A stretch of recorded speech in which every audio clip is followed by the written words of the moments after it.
Hello my fellow YouTubers. In today's video I'd like to go over some renovations that are dealing with rental properties. There's some tips and tricks of the trade that I'd like to go over with you. And without further ado, let's go over to my laptop. Renovations and rentals, things to look for. It's very important to stay on top of these things, especially when you're dealing with properties. Don't waste your money. That's a key factor here. Too many people want to invest too much on granite countertops instead of leaving it as Formica. Formica is the most least expensive way to invest, especially in rental properties. There's a lot of good looking Formica out there, so take advantage. Bedrooms. Sometimes people want to take their 3-bedroom and convert it into a 2-bedroom because they're trying to create a master suite. Don't do that, especially if you're dealing with rental properties. Leave it as a 3-bedroom. You'll be saving money and you'll be a lot better off later on. Bathrooms.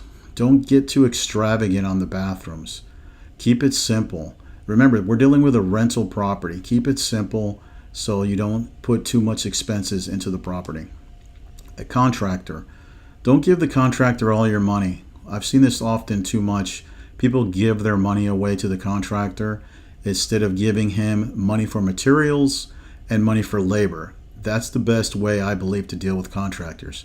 Don't give him all your money, then he runs away with your money, then you're caught in a bad deal there. You don't want to do that. So remember, don't waste your money. Don't be scared to talk to people. This is more like a psychological problem that some people have. You'd be surprised who you meet or who you end up becoming a friend with after you start talking to people. Like I stated before, it's more psychological than anything else. You could meet a potential investor, or you could meet a future partner, or you could meet your future accountability partner. Your accountability partner can help you stay on track on whatever you're trying to achieve in your world, whether it's real estate, whether it's e-com, whatever you're trying to do. Your accountability partner can help you in this endeavor. And you might find one by just talking to people, and like-minded people end up connecting and things start happening. There's some mistakes that people make when investing in real estate, no matter what year we're looking at. Not respecting money. Money's like a current. You need to respect it. Money flows. It comes and goes. You have to respect it and know where it's going and where it's coming from. You want to have more than one income stream coming in, because if things arise in your property and you're going to need revenue, have more than one investor, have more than one way out. Watch out who you hang out with. Sometimes, I can't hit this enough. You are the average of the 5 people you hang out with, so you might be careful who you hang out with. Watch out with the naysayers and those people that don't respect your interests, especially when you're dealing with your business goals and your passion and your future. Control your buyer. Let's say you're selling your property and you want to control the buyer. The best way I can see by doing this is by putting in the contract a non-refundable deposit. So let's say he no longer wants that property. You get to keep the deposit and you get to use that on your next property or on your next investment. So I found that the best way of controlling the buyer is by inputting a non-refundable deposit. Like I stated before, don't worry about what people think. You're always going to come in contact with naysayers as you're in your endeavor of entrepreneurship, whether it's real estate, e-com, drop shipping, whatever you're doing, whatever the case may be, you're always going to come across naysayers. If entrepreneurship was for everyone would be doing it. So keep that in mind. Just because you're willing to take that leap of faith in creating a business doesn't mean everybody else is. So don't worry about what people think. Press forward and keep on going. What is entrepreneurship? Basically, you're focusing on other people's problems. You're trying to solve other people's problems. So you have to think outside the box, not focusing mainly on yourself. You want to think on other people's problems. You are a problem solver with entrepreneurship. You're solving other people's problems and you're helping them get financial gain. Focus on your customers and gear your business on what the customers need. Ask your customer what's their ideal situation. What are they looking for?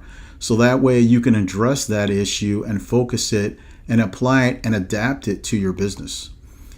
Not asking people to invest. That's another big thing that I see. You should ask people, especially if you're in real estate or investing of some sort.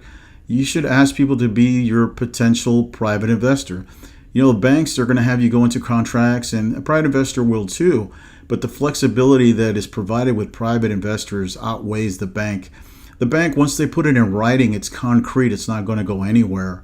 There's no flexibility there. But with a private investor, you have more flexibility, especially with dealing with things that come up.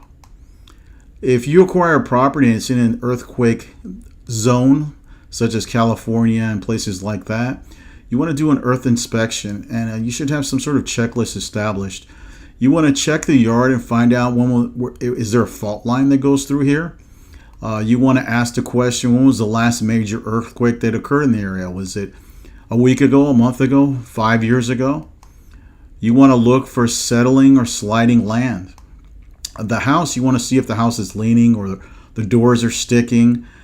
Look for unreinforced masonry on the chimney.